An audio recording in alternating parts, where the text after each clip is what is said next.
Dans ce conte-là, il y a Ti-Jean. Mais il n'est pas là au début. Non, au début, on est au moulin, on est chez Ti-Georges, le frère à Ti-Jean. Il est meunier. Et puis Ti-Georges, il est bien tranquille dans le moulin ce jour-là. Fin d'après-midi. C'est bien tranquille parce que le royaume au complet est très tranquille. Tellement tranquille que le roi, quand il s'ennuie, il invente des jeux. Et quand Ti-Georges entend sur le chemin qui mène au moulin le galop des chevaux puis les roues d'un carrosse, ça l'inquiète.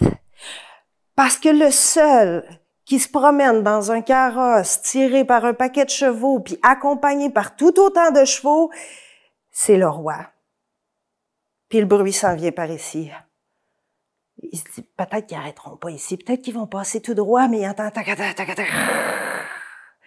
Ah non, ils s'en viennent au moulin. Et comme de fait, la porte du moulin s'ouvre et laisse rentrer le roi, drapé dans son hermine et entouré de ses soldats. Meunier, j'ai un jeu pour toi. Oh non. Je te pose 3 questions. Et si t'as pas la réponse demain matin, tu seras pendu en avant de ton moulin. Ti-Georges, il risque un petit... je joue pas. Ah non, t'as pas le choix, ça c'est moi qui décide. Et Ti-Georges dit, posez-vous 3 questions. Première question. Combien la lune pèse? Deuxième question. Combien je vaux? Troisième question. À quoi je pense? Et le roi se met à rire, les soldats aussi. Le roi se drape dans son hermine et dit, demain matin, je veux mes réponses. Il sort du moulin, rembarque dans son carrosse et entouré du bruit du galop des chevaux, il retourne au château.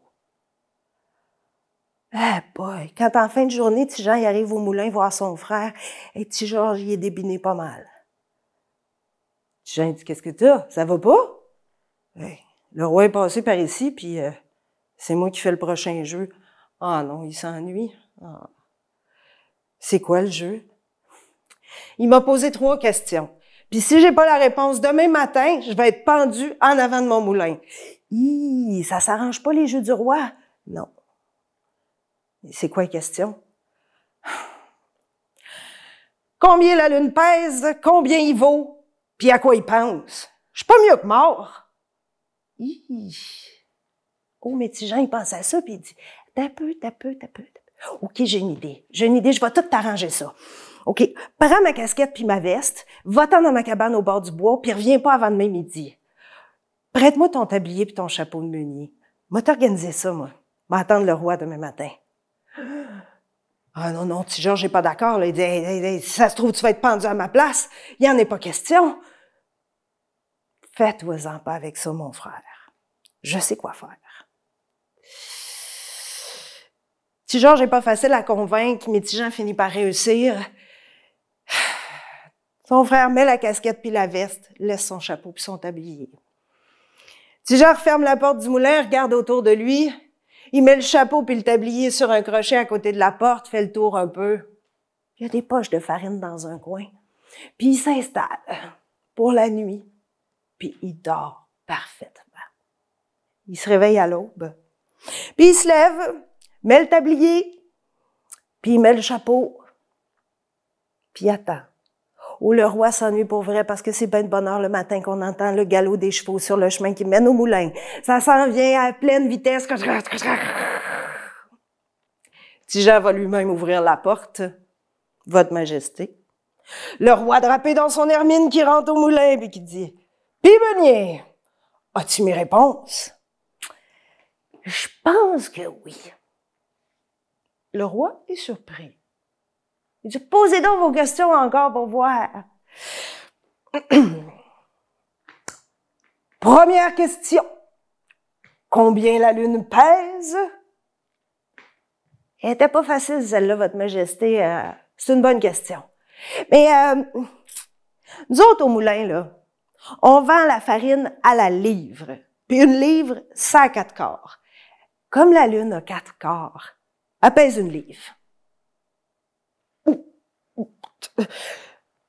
Le roi est pas content, mais va donc peser à la lune puis t'ostiner avec ça.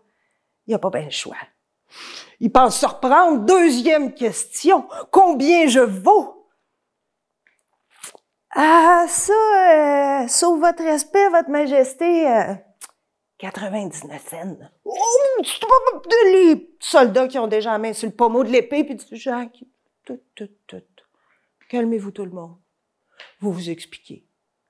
Si Jésus a été vendu pour une piastre, sur mon roi, vous avez beau être royal, vous allez quand même pas me dire que vous valez plus cher que Jésus-Christ, notre Seigneur. Troisième question. À quoi je pense? Les petits gens disent, ah ça, je suis désolée mon roi, mais celle-là, c'était la plus facile. Vous pensez que vous parlez à Petit Georges le Meunier, mais vous parlez à Petit Jean son frère.